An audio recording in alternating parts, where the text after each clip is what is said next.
in a few minutes.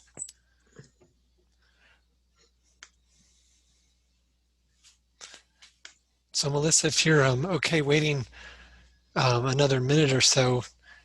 Well, Melissa, it's 11:03. Shall we go ahead and launch it and I'll introduce you? Does that sound Yeah, good? let's get started. Yeah, okay. So um, I'm Mark Lefebvre with the Association of Fish and Wildlife Agencies, and it's my pleasure to introduce Melissa Boyle Akuti, who works for the Maryland Department of Natural Resources as Chief of Interpretation for the Maryland Park Service. As the statewide interpretive program manager, she oversees program initiatives such as Junior Park Rangers, Park Quest, First Day Hikes, and the Scales and Tails program. During the COVID-19 pandemic, new virtual programming has been added with the Virtual Ranger Experience videos and the home-based Create Your Own State Park Challenge.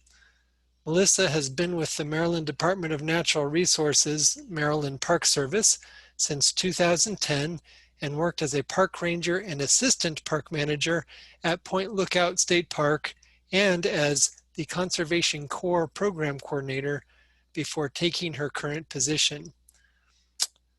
Melissa, I will turn it over to you now. Okay, thank you. Let me make sure. And I am very happy for that introduction. That was well good. So I will. Can everybody see the slides okay? I'm presenting right? Okay. Yes, indeed. So thank you all for sharing a little bit about yourself and your favorite park activity with us. We're going to be talking state parks for the next hour and how you can create your own state park at home. And this was one of our new initiatives during the COVID-19 pandemic. A little bit more about myself. I'm also sometimes known as the butterfly lady within the Park Service. I worked as a naturalist actually at a county park before coming to the DNR. And that is where my love of butterflies started. We had a butterfly tagging program at that nature center. And while I was at Point Lookout, which is a peninsula, I started noticing all of these monarchs that migrated south and stopped at the point. Many migratory birds do that too. So we started tagging butterflies, and we've been doing butterfly festivals over the last few years. And in the center photo there, that is our director, our superintendent of state parks. I'm teaching her how to tag a butterfly at our office building last year. So that's one of my passions, one of my joys. And I'll talk more about monarchs as we go today. But what I'm here to talk about is the Create Your Own State Park program. And this is something that kind of launched during COVID. And I'm sort of proud to say right now that this is probably one of my COVID silver linings, which trying to focus on some of the positives here and not on the negatives. So this program was something that was inspired by a presentation we had at the Park Service last year by Dr. Doug Tallamy. He was our guest speaker for our managers meeting. And Dr. Tallamy, I will probably not do it justice. He is an amazing speaker. If you have the opportunity to meet him or even just Google one of his presentations, I highly recommend it. But he inspired us with his book, Bringing Nature Home. And we had a interpretive retreat the first week of March, so just before COVID hit and kind of shut us all down. And so this was fresh in my mind, and we had talked with our interpreters, and we wanted to start having more demonstration gardens that the public could access, and really learning, using it as a learning opportunity for our visitors. And Dr. Tallamy is an entomologist at the University of Delaware. And like I said, if you have the opportunity to hear him speak, you will not regret it. Please take it. And so as an entomologist, he taught us that insects are the little things that run the world. And actually, it's not a new idea at all. It just took us a while to catch on to it, I think. That life as we know it depends on insects. And that was E.O. Wilson in 1987. And E.O. Wilson, you might know as the father of biodiversity. And nature itself is a very complex relationship, or a series of complex relationships. And I don't know if anyone recognizes the insect in the center of the screen here. For you Marylanders, this is actually our Maryland state insect. I guarantee most Marylanders have never seen it, and unfortunately probably will not. This is the Baltimore checker spot. It was named Maryland state insect based on the colors, and it is very rare, and due to changing climates may become even rarer in Maryland. Its host plant is the plant on the right there. That's the white turtlehead, which I happened to be canoeing recently, or kayaking, excuse me, recently at one of our parks, and found this along, I think it was a restoration site along the shoreline, but I was super excited to find a white turtlehead. So plants don't want to be eaten. So the way animals adapt to that is they have host specific plants. And again, I'm trying to give you the Cliff Notes version of what Dr. Talamy taught us over probably an hour and a half presentation. And also my favorite caterpillar here on the left, I had to include this. This was right outside of my front door earlier this year, because I too have been teleworking like many of you, and am able to really take a look at things in my own yard, or my own state park, as we're going to talk about soon. So again, Dr. Talamy, after you hear him speak, you will think about caterpillars so differently. Caterpillars really are important to our bird species. So the decline in birds globally that you've probably read about or heard about really is likely linked to the decline in insects. So I have a question. So I'm going to need you to use your chat feature. And how many caterpillars does a chickadee need to raise one clutch? Take a stab at it. And if I could have my chat helpers let me know what numbers we're coming up with. Jason and I are going for 1,000. Cynthia said 5,000, 2,000 for Becky. Mark says 5,000, 750 for Tony. 10,000 says Allison in Minnesota. So far, I'll give people, is there a couple more responses coming in? I don't want to give it away too quick. No, it's, oh wait, 2,000, 9,000. All right.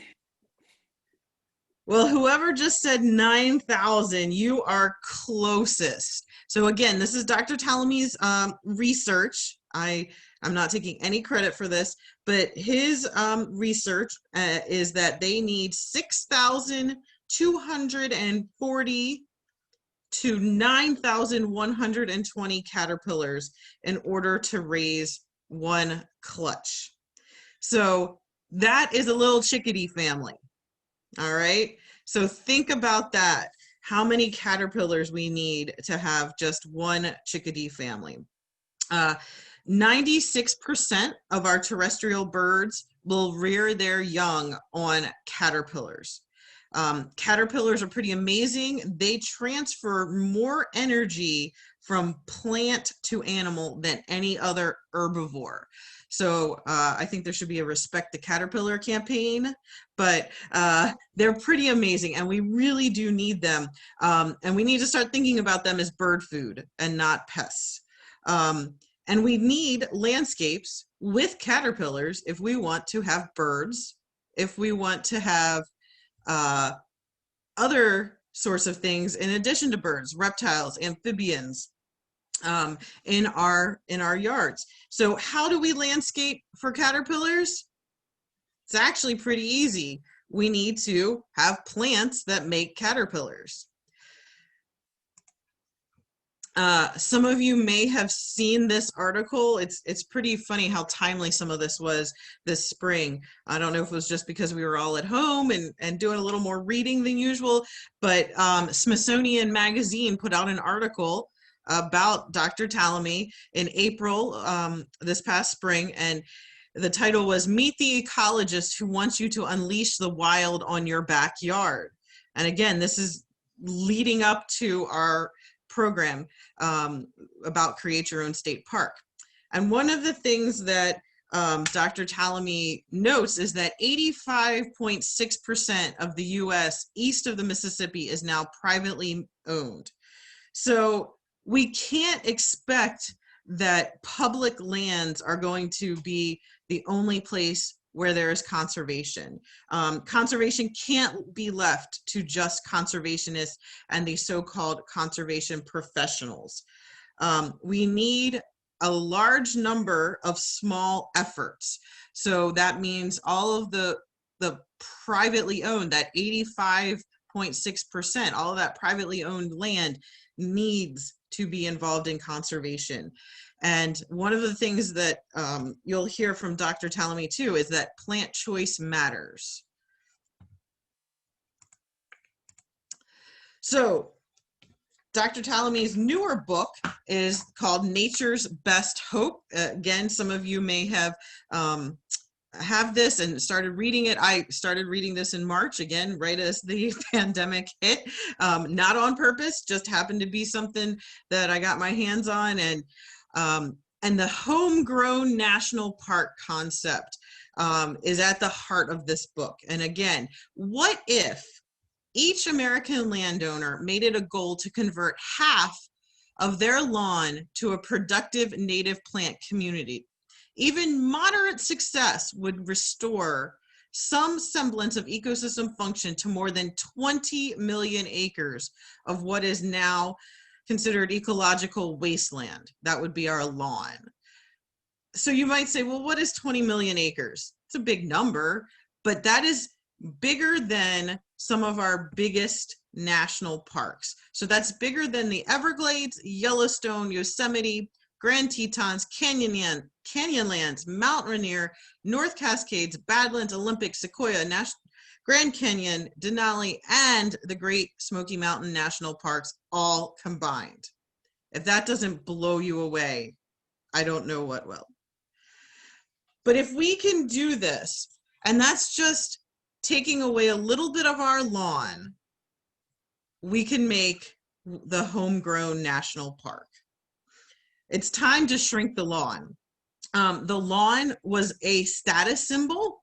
The bigger your lawn, the more money you had, but that time has passed.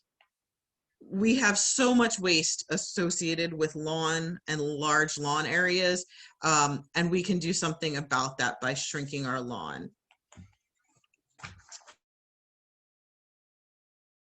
So the Maryland Park Service really took Dr. Tallamy's suggestion to heart. And like I said, we had our interpretive retreat the first week of March, and we were coming up with different ideas about how maybe we can incorporate this homegrown park into the state parks and our programming. And so what are we going to do? Well, the overarching goal of this program was really for the ecological benefits, the strengthen our biodiversity, the ecological function of our landscape, but it also was to make conservation fun and accessible to everyone. And again, bringing that conservation doesn't have to be left to professionals in the field of conservation, that everyone can be a part of this. So amplifying Dr. Tallamy's message, and to really make it creative, easy, fun, and successful. And we also realized as COVID was happening, that people were really looking to get out to nature for mental health, for well-being. The being part of nature, really, parks just have had over the visitation go just off the roof. I don't even know how to describe it. So people are really wanting to get out. And so just yesterday, I learned about this nature connection pyramid concept. And I realized that's exactly what we were trying to encourage people to do, is build up the base of your pyramid. So that means getting outside every day into nature, and doing nature exploring on a regular basis, and really learning about your own backyard. So Children in Nature was definitely one of our purposes in this program, especially during the pandemic, when we were starting to hear that summer camps were being canceled. There was going to be this void perhaps this summer, and that we wanted to enhance the virtual learning and online schoolwork, but with something hands-on, outdoors, and also provide something that was family friendly and multi-generational. And we also wanted folks to learn about parks, and park management, career opportunities, all of those things that, we want everyone to learn when they come to a park, but this was a way to learn without being in the park. And we know we are just scratching the surface with the opportunities here. And I think this quote was submitted by one of our participants in the program, and it was many different grandchildren interactions I've seen from this. But our favorite part has been learning and sharing the entire process with our children and grandchildren. What a treat to hear their squeals of delight as they find caterpillars, antlions, hummingbirds, snakes, chipmunks, toads, and hear the woodpeckers rat-a-tat-tatting. And then there is seeing their excitement on trail rides, creating art on the rocks, roasting marshmallows, chasing each other through the woods, riding bikes, and learning to keep their balance on fallen logs.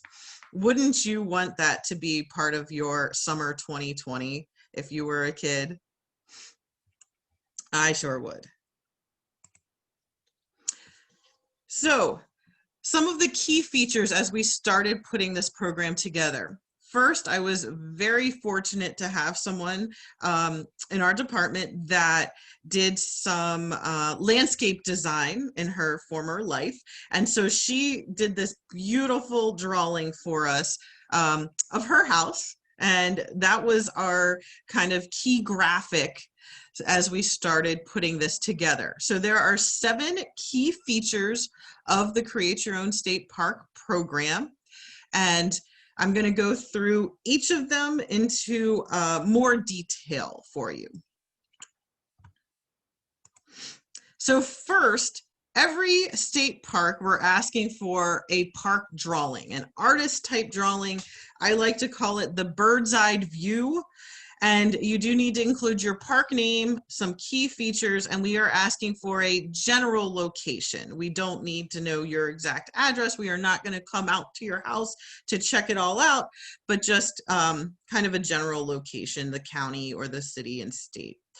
And this is not just limited to Maryland, although so far all of my entries have been in Maryland, and we've been marketing it obviously as a Maryland State Park initiative, but it is not limited to Maryland.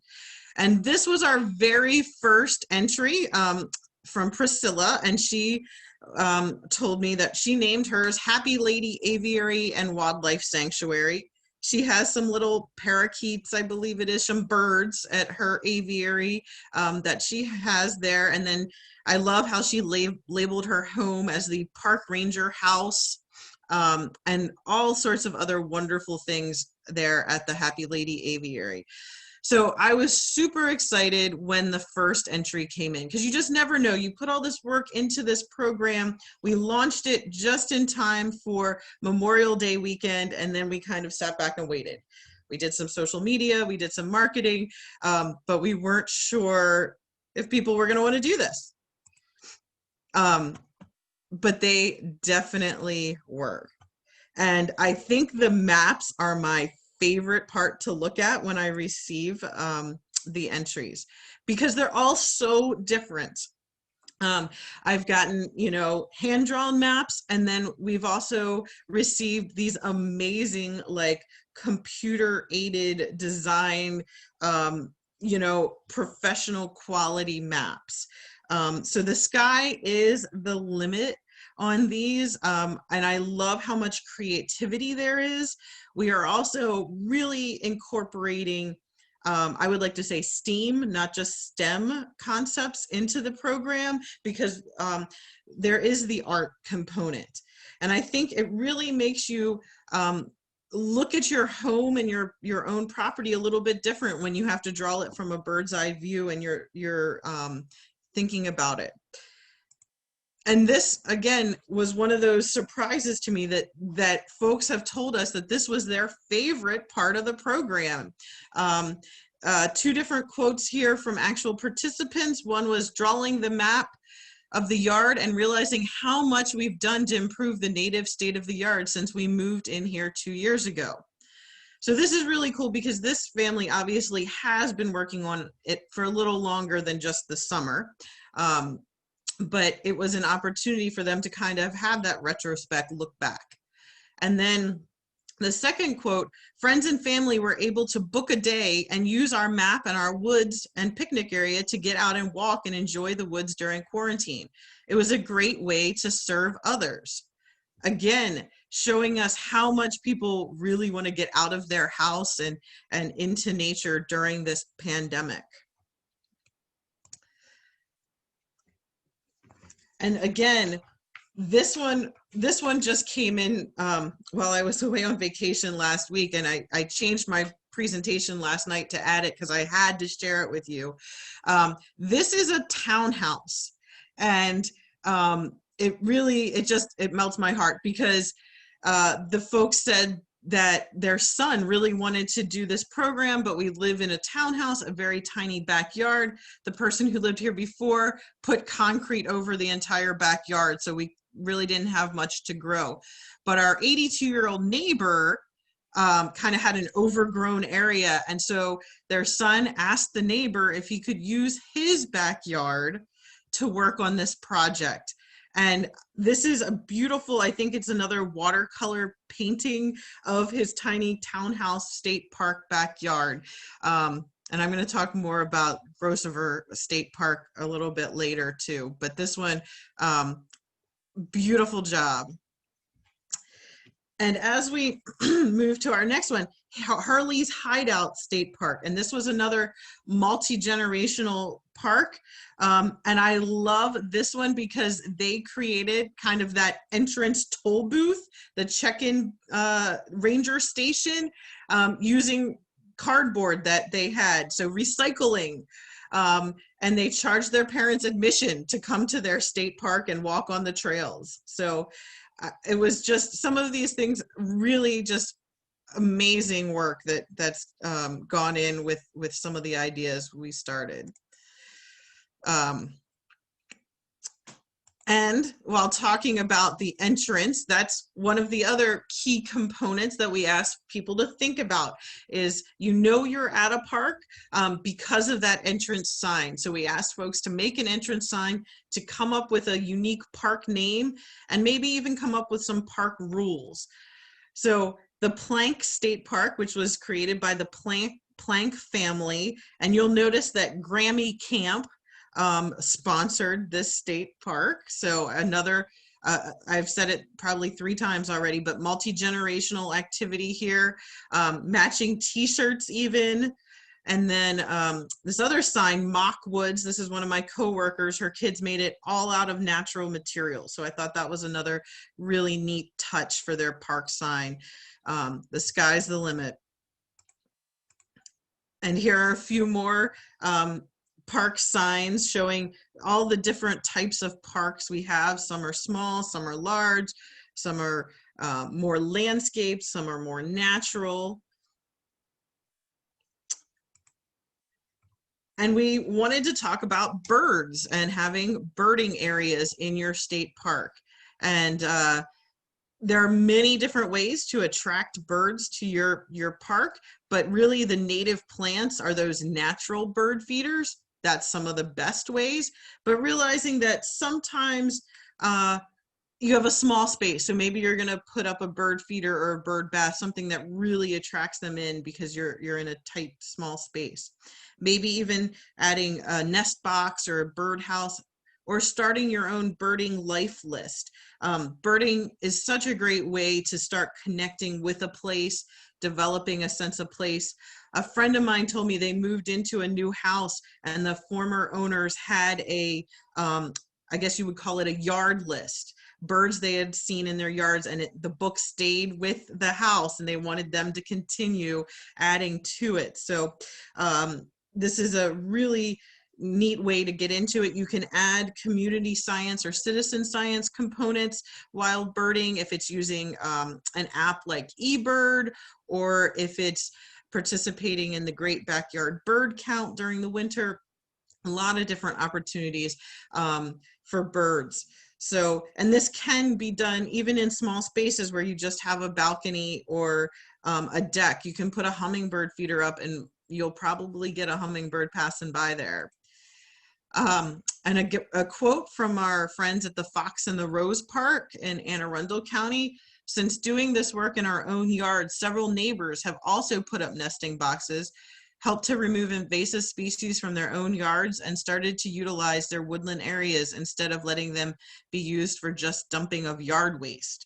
So it really, seeing is believing. If you get bluebirds in your nest box, you're going to likely inspire your neighbors when you tell them about that. So this was an actual photo from our friends at the Fox and the Rose Park. So moving on to the woodland area. And again, this we know can be a challenge in maybe some of our smaller parks, but that there's a lot of different options for you to have that woodland area. If it's a single tree, that's okay. Or even if it's not a tree in your yard, getting to know a tree somewhere in your nearby nature areas. So planting trees, learning to identify your trees, or even just doing some research about what kind of trees are native to the area. You can also add a brush pile or a rock pile or an amphibian house. And I don't know how many of you have ever seen the toad abode. If you have an old broken flower pot, you can invite the amphibians, the toads, to live there. So these are two actual submissions from our program. So the toad abode, you can actually see there's a little toad sitting in that flower pot there. And then the other one over here that has the big giant eyeballs looks like a frog or a toad, which is super cool too. And then we have some folks that are labeling trees on their property. I think we are going to discourage putting nails in trees, but overall, I think it's a great activity to get to know your trees. And as you can follow them throughout the seasons, learn what their buds look like, and that sort of thing. And just a quick note, did you know, I'm going to ask you guys to chime in on the chat again. The white oak hosts the most caterpillar species. Again, this is a Dr. Doug Tallamy research. How many caterpillar species does the white oak host? So looking for some numbers. Anybody? We've got 42, 450, 100, 25, 80, 50. All right, this one's gonna blow your mind away too. It's 534 different caterpillar species on the white oak. So somebody said 450, so we're getting close there. That is a powerhouse species. So if you wanna, plant an important tree for wildlife, it's the white oak. Now, oaks do get very large and are not always the best choice for your space. So if you have a small space, you may not want to plant that tree. But it is a powerhouse species, and that is something that you may want to consider if you're trying to attract a lot of different birds to your yard. And it is also, the white oak is also the Maryland state tree. So as we are Maryland state parks, we like to promote that too.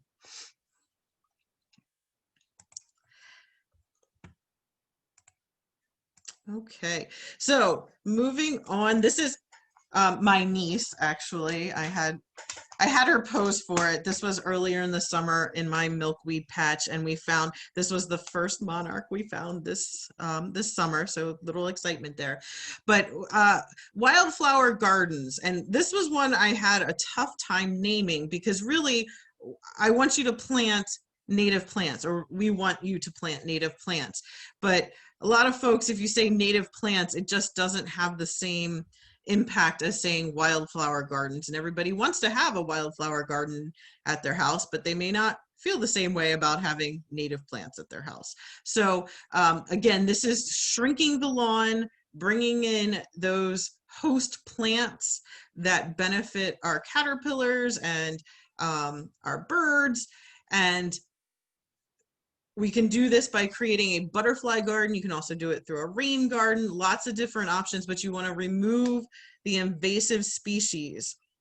So one of the things when we talk about wildflower gardens, and this is the biggie, is, well, what should I plant? And this is, I think, one of the hardest things when you're asking folks to make a change on their own property in their own yard. They need guidance. I needed guidance too. So we came up with 4 lists, a native tree list, a native shrub list, a sun-loving perennial list, and then a shade-loving perennial list. And most of these are some of Doug Tallamy's powerhouse species we use, and they are all native to Maryland. Now, some of them will grow better in different parts of Maryland, and we didn't quite get into all those details. It is pretty complicated when you're selecting plants, but we really felt that if we gave folks a few species to work with, they would then feel more confident in making good choices, and we'd be making better choices for conservation. So you could print these out and take them to your local nursery or even a big box store and try to find native plants. And we wanted to keep the list simple, keep the list pretty short, and just give folks a place to start with their plants. You can always expand. Once you get somebody hooked on gardening, they'll start, looking for more information. But we wanted to have the powerhouse species, as Dr. Tallamy called them, those ones that really give you your bang for the caterpillars and for the insects and butterflies and for our wildlife. So this was our tree and shrub list, and then our plant list for shade and our sun plant list as well.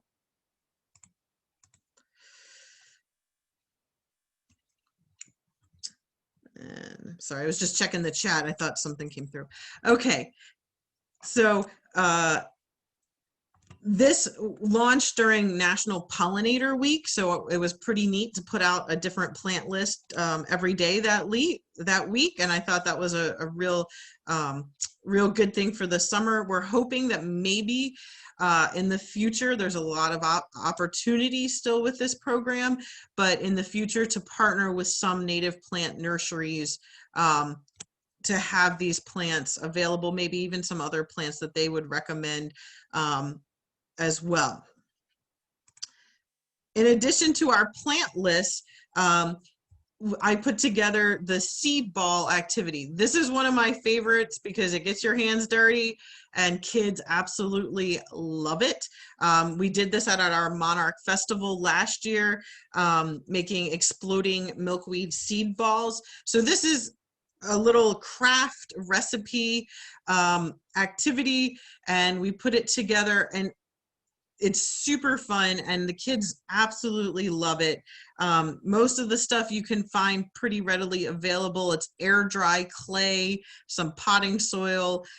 If you don't have milkweed seeds, which is usually the hardest part of finding this, you can use, I usually just recommend sunflower seeds, something that's not going to be invasive, but may also benefit our pollinators, something easy to find, especially during COVID when seeds weren't necessarily easy to find and people weren't going out shopping. So, but this is a recipe for success. And I think activities like these that we can put out and mom and dad and the kids can kind of follow step by step are going to be super helpful in the future. But we didn't want to limit folks and tell them they had to do this, that, and the other for the Create Your Own State Parks program. We wanted to keep it as diverse as possible, but I do know that this is one of my favorite activities. And, oh, I see another chat came through. And if you plant it, they will come. And this caterpillar, the monarch caterpillar, like I said, was in my own yard. I've lived at my current house for about 4 years. And the first year I lived here, there was no milkweed. I planted some, and it was about a year later when my husband heard me scream from outside. He thought I had like fallen down and twisted my ankle, but it was really a scream of joy because I found my first monarch in my yard on some milkweed. So if you plant it, they will come. And this is a photo that Ted White submitted showing the diversity of different butterflies that are now coming to his yard because he has planted so many host plants. I do see some thistle in there, which it sure does attract the butterflies, I can tell you that.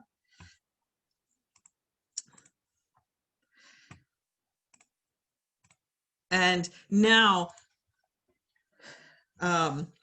we're moving on to some of the more what you would probably consider our traditional state park activities.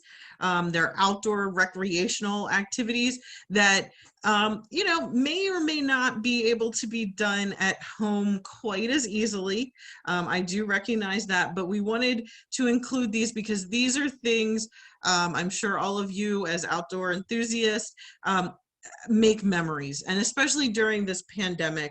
Even if you can't camp in your backyard, maybe you can't have s'mores because you can't have a fire in your townhouse backyard, but maybe you could make s'mores in the microwave and laugh about how during the COVID-19 pandemic, we were making s'mores in the microwave, or making up stories or songs around the campfire, or building a pillow fort and pretending that you're out in the wilderness. So we really were trying to make this different than just a gardening program, so to speak, with planting trees. We wanted to include these iconic park activities, which include camping and s'mores,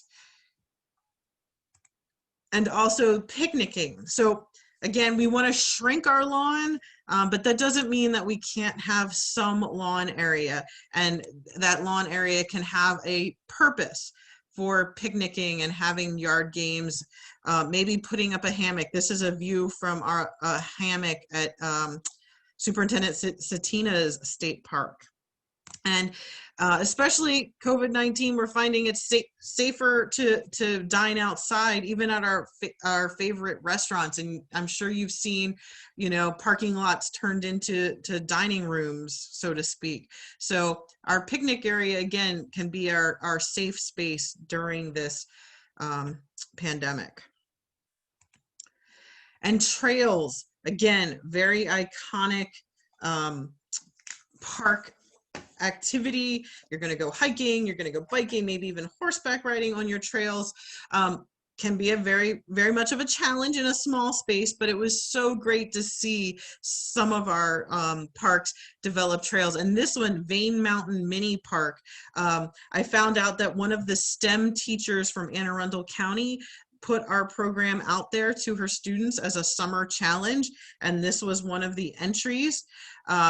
And the trail, the sign, it gave me a good chuckle because she used kind of that logo from the National Park Service. I mean, it really mirrors the National Park Service colors and logos and everything so well. You know, that's a compliment. Flattery is a compliment. So you never know what you're going to get with this. The sky's the limit. So much creativity. And so as folks were developing their trails, this park has quite a selection of different trails to choose from, and the signs were beautiful. Someone really took some time to make their signs there. I love it. And historical sites was one that was added after the fact. I will be quite honest with you, I was being brainwashed by Dr. Talamy when we started putting this program together. And one of my interpreters, who is a historic interpreter and does reenactments, sent me a really sweet email saying, "Hey, Melissa, I think we missed something with this program. State parks are known for their historic sites and protecting and preserving our cultural history as well." So he made and helped me put together the historical sites addition to the program. And it really does make you sort of think about what was your neighborhood before it was your neighborhood. Every state park was something before it was a state park. There's history everywhere. It doesn't have to be ancient history. It can just be a little like before you history. And especially when you're talking with kids, you don't have to go back too many years in its history. So this one I really thought was a great addition to it. And I will show you our first entry that really included history, and it was such a great one. It was our tiny little townhouse park with the 82-year-old neighbor, Grosvenor State Park. And so this entry says, "It was extremely interesting what we found out about the history of the area we are living in. There is a street and a metro station named after a man who used to live here. He did so many good things to protect nature, educated people all over the world, and collected and spent money for expeditions. He was an author and the president of National Geographic, Gilbert Grosvenor. Across the street, we have the oldest oak tree in Maryland, which is also very impressive." So there's so much history, and I'm so happy that we included the historical component to the Create Your Own State Park program. We added some additional activities, and these are things that fit well into kind of the state park operations, things in terms of like kind of a career in parks to think about. So we had the My Maryland Ranger, which some of you may have heard of Flat Stanley. So it's our version of Flat Stanley. It's a flat ranger. And we asked that the kids come up with a list of duties for Flat Ranger to take care of, My Maryland Ranger to take care of, and show us pictures of them doing their job. We also asked folks to design their park logo if they'd like, maybe make up some souvenirs, and even mail me a postcard. And I have received 3 postcards. Our mailroom likes to email me and let me know, since I'm teleworking, that I have fan mail. They think it's pretty cool that I'm getting postcards from the Create Your Own State Parks, and they really have been lovely. And then the park brochures. This one, again, totally rocked us. This looks like a professional, it is a professional brochure, obviously. And that sort of helped us realize that this program was not just intended for kids. It was not just intended for families. It really is open to everyone. Barbara here, she photographed every picture that is on her brochure. I emailed her because I was so impressed over the years, and put together the brochure. I mean, again, it looks very National Park Service. You use the template almost exactly. And really, I mean, so much we can do with this. Lots of activities, so much creativity. But there are some challenges and opportunities with the program. And we recognize that our major challenge, or one of the major challenges, is folks that maybe don't have yard space and maybe only have a balcony, or live in an apartment or a condo and just have a window. So that can be a challenge. We do encourage those folks, though, to find their local natural area. If it's a pocket park, a small park in the area, or even if it's just a tree outside on the property that they are able to connect with, and do still some of the activities, identify the tree or go birding, bird watching, looking out the window. So we don't, excuse me, we don't want this to be limited just because of the physical place that you live.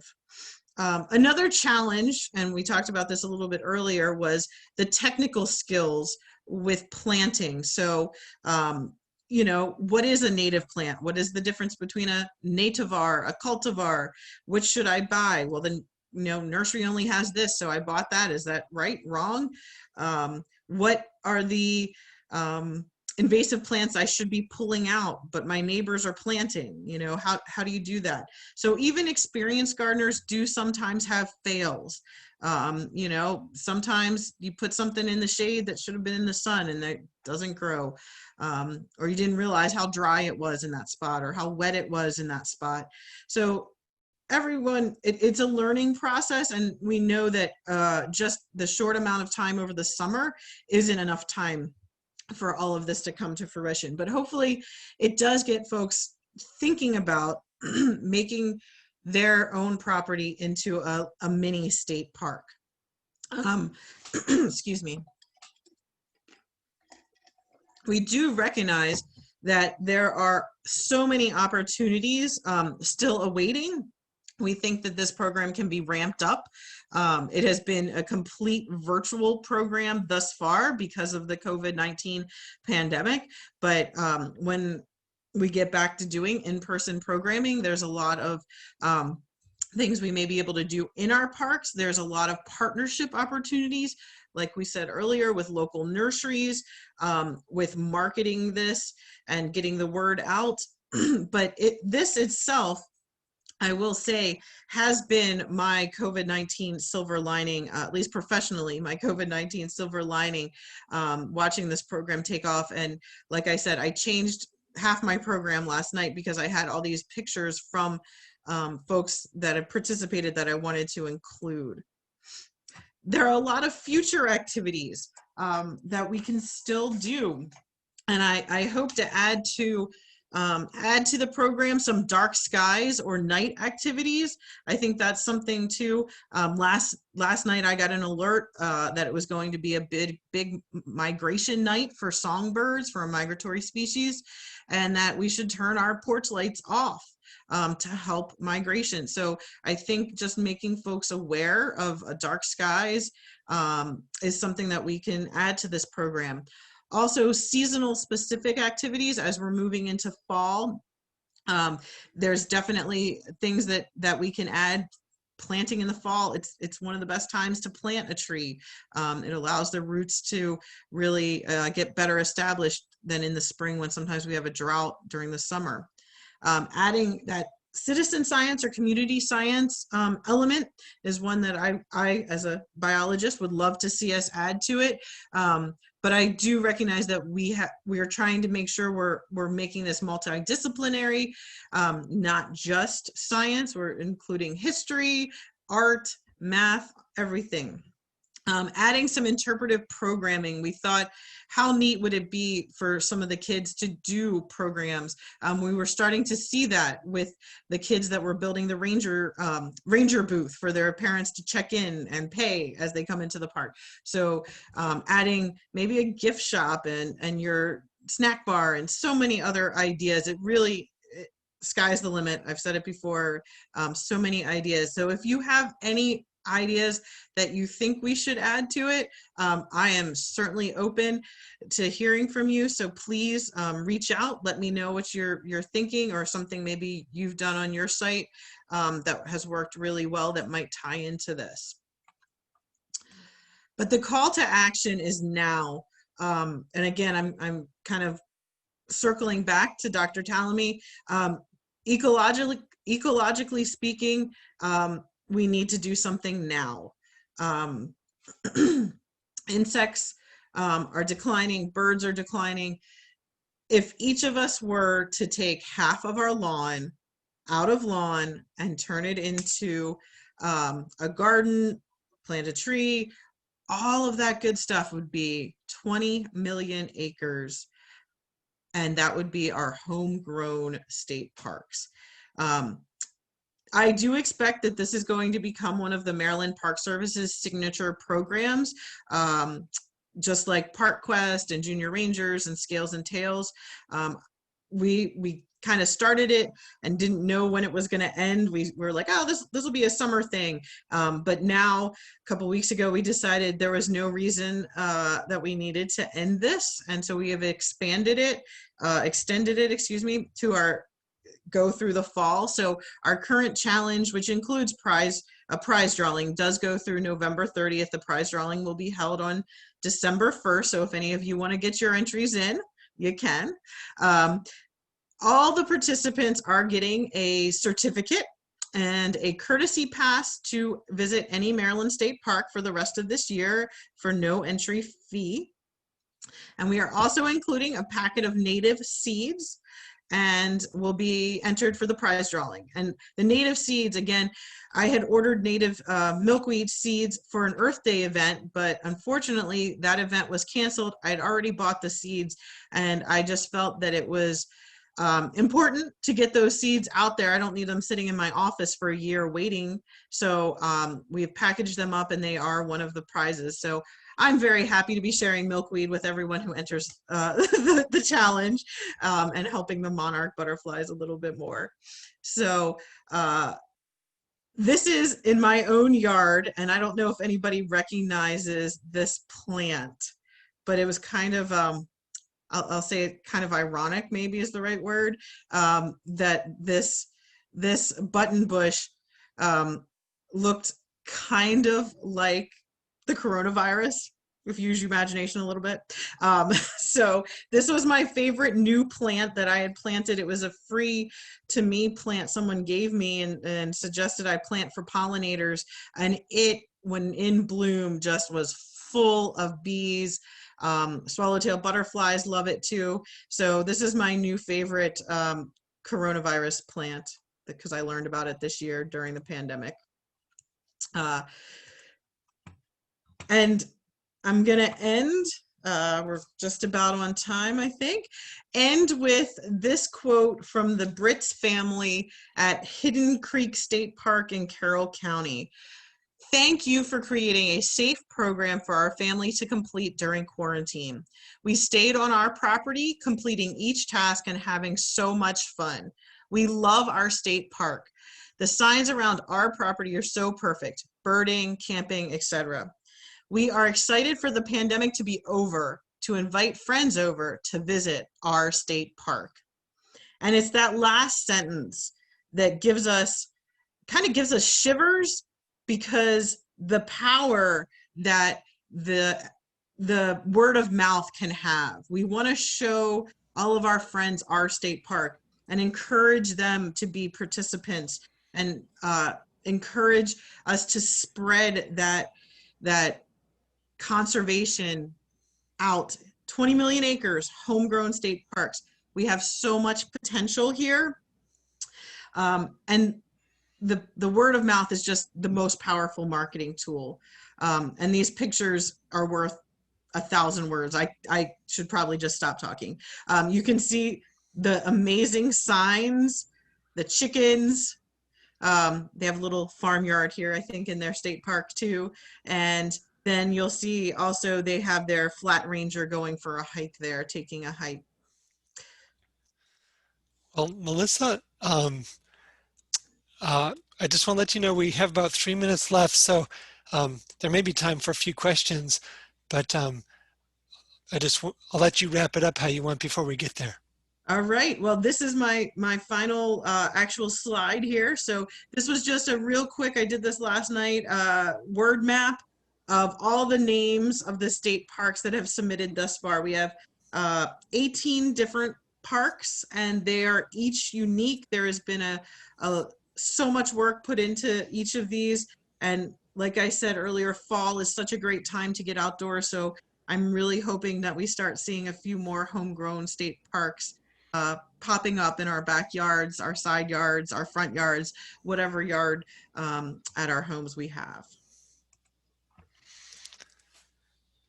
Okay, well, gosh, I am wowed. Like my head is spinning with the possibilities for my yard and for my neighbor's yard and for the elementary school down the street, where I'm gonna try to get a job now as a teacher so I can do a unit on creating a state park with my class. That would be I'm awesome. not really gonna quit, but yeah, That's maybe design a Project Wild activity. Well, how about questions and comments? Let's start with questions. Any questions?